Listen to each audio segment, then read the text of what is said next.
પ્રાંતબેન, અમારા આત્માના જિંદાલ સાહેબ, ડૉક્ટર પવારભાઈ સાહેબ અને પશુપાલન ડૉક્ટર સાહેબ શ્રી માલવી સાહેબ, અમારે કનુભાઈ, તમામ વહાલા ખેડૂત મિત્રો, બહેનો, તમામનો હું આજે આભાર વ્યક્ત કરું છું કે તમે આપ સૌ મારા પરિવારમાં પધાર્યા છો.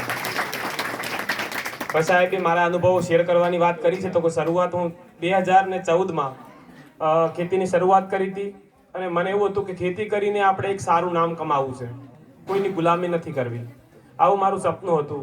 તો 2016માં 17માં અમારે ડીસા કેવીકેની મુલાકાત થઈ અને ડીસા આત્માની ઓફિસની મુલાકાત થઈ અને ત્યાં એમને મને કીધું કે કન્વરજી તમારા ફાર્મ ઉપર કિસાન ગોષ્ઠીનું આયોજન કર્યું અને કિસાન ગોષ્ઠીનું આયોજન કર્યા પછી અમારે ડૉક્ટર પવાર સાહેબ સાથે મુલાકાત થઈ, કેવીકેના વૈજ્ઞાનિકો સાથે મુલાકાત થઈ. એના પછી મારી ખેતીમાં મહેનત અને વિજ્ઞાનનો સંગમ થયો અને એના કારણે દિન પ્રતિદિન મારી આવક સારી થઈ.